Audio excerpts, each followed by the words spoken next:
Bonjour. Alors, dans la série L'amour en lumière, j'aimerais aujourd'hui vous parler du cadeau de Noël, parce que Noël s'approche et avec lui cette tradition qui est en soi pleine de magie, celle d'offrir des cadeaux et d'en recevoir.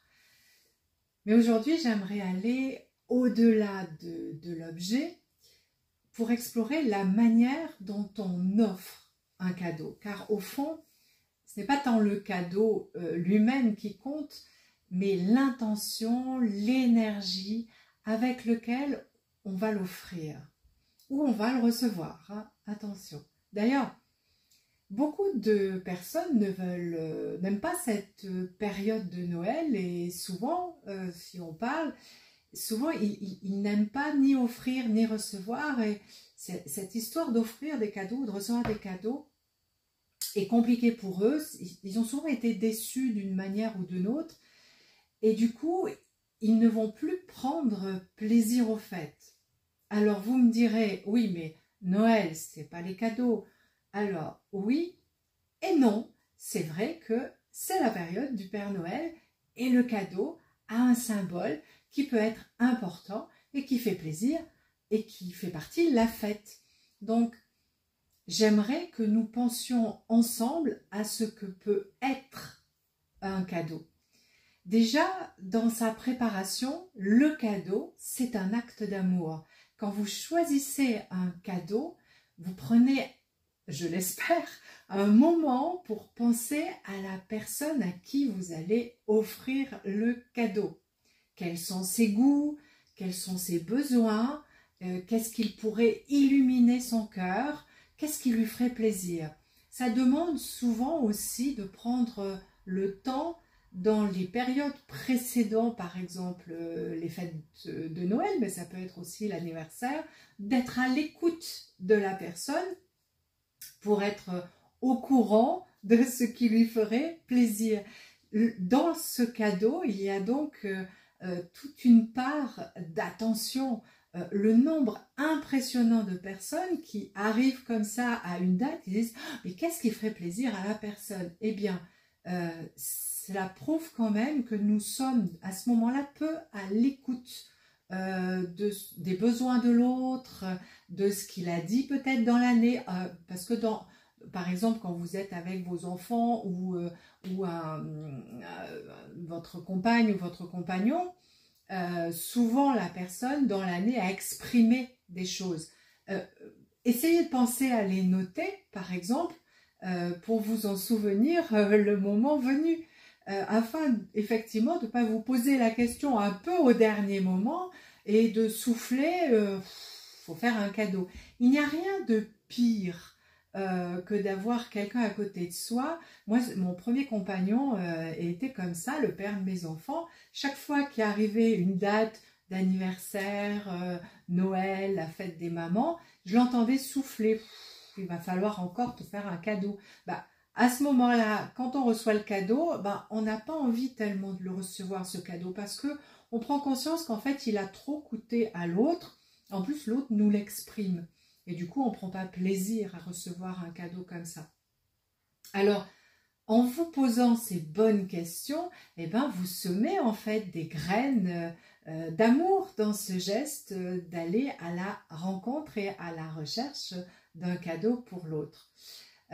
C'est aussi une façon de montrer l'exemple autour de vous, parce que je pense à ces personnes qui des fois disent « Ah oui, mais moi, on ne me le fait pas ».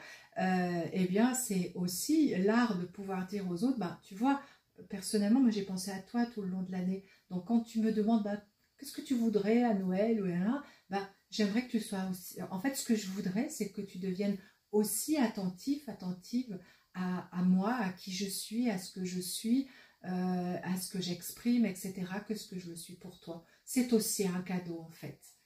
Après, une fois qu'on a trouvé ce cadeau, qu'on a pris de temps pour le faire, etc., alors, il y a l'emballage du cadeau. Et je suis vraiment désolée de dire que, quelles que soient vos idées, par exemple, moi j'ai ma fille, elle adore emballer les cadeaux dans des foulards dont elle se sert derrière. ce sont ces foulards qu'elle récupère, mais je trouve que c'est une façon très belle d'emballer en fait les cadeaux. Pourquoi pas aussi de penser, et il y en a qui achètent des tissus pour pouvoir emballer. Bah, c'est vrai que si quelqu'un fait un peu de couture, ça peut être aussi un cadeau utile, juste l'emballage. Mais cet emballage, du coup, n'est plus un détail en fait, c'est comme un écrin, une invitation à vraiment faire ressentir à l'autre que vous avez mis votre cœur dans ce présent. Et même si c'est du papier et que vous l'avez soigneusement emballé, que vous y avez pris soin, vous savez, même quand vous avez des enfants qui vous offrent les cadeaux, moi j'ai toujours adoré laisser les enfants faire les emballages de leurs cadeaux parce qu'ils sont souvent phénoménales, mais ils sont pleins d'attention, pleins d'amour, ils mettent des petites fleurs dessus, etc. Et là, eh ben, ça raconte déjà une histoire, celle du cœur qui a été mis en fait dans ce présent.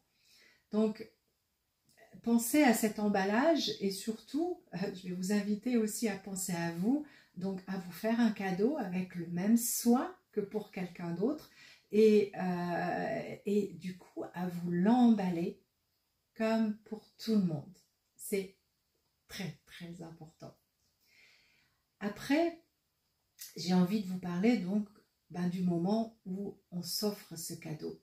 Parce que lorsque l'on a pris le temps de faire le cadeau, d'emballer le cadeau, eh bien le moment de l'offrir n'est plus le même.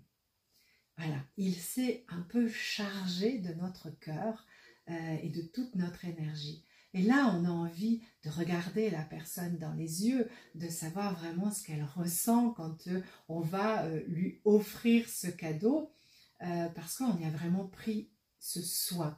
Et ce n'est pas du coup, ça n'est plus du coup ce que certains disent, ah mais c'est commercial, etc. Non, ça n'est plus un transfert d'objets, ça n'est plus un achat d'objets comme ça, c'est un pont entre votre cœur et l'autre. C'est un acte de partage, c'est un acte de joie et même de reconnaissance. Si j'ai pris tout ce temps pour toi, c'est parce que je t'aime en fait. Comment prendre autant de temps pour quelqu'un pour qui on n'a pas cette affection. Et c'est donc un partage et un acte d'amour en fait quand on offre ce cadeau. Et puis, j'ai envie de vous dire que le dernier point, il est hyper important, c'est celui vraiment d'apprendre à ce moment-là à lâcher prise. Quand vous avez fait tout ça, à offrir ce cadeau, mais sans attente. Parce qu'un cadeau véritable, il est offert en fait sans condition. C'est exactement comme cet amour sans condition. Ce n'est pas un contrat que vous avez signé avec l'autre. Je vais prendre tout le temps comme ça pour faire le cadeau, etc. Et toi, en retour, il faut que... Non, il n'y a pas d'attente, il n'y a pas de retour.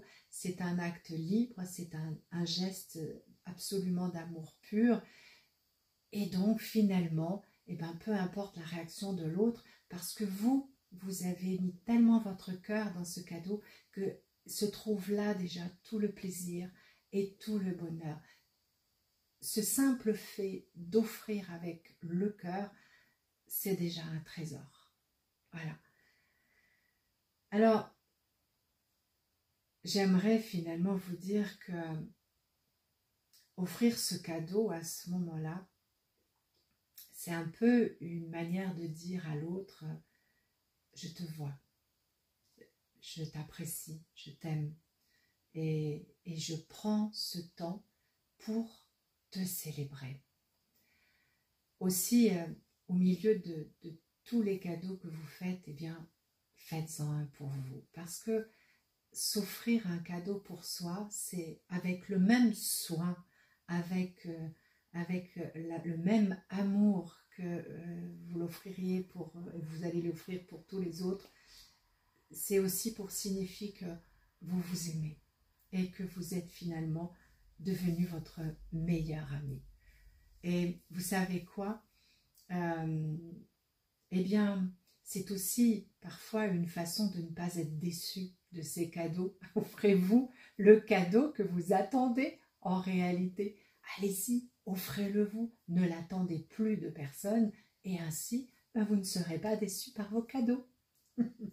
Alors, est-ce que maintenant vous êtes prêts, vous êtes prête à faire un cadeau en conscience, à faire finalement de chaque cadeau un acte conscient, chargé de cette intention d'amour et finalement, ce serait comme offrir un morceau de lumière à ceux que nous aimons.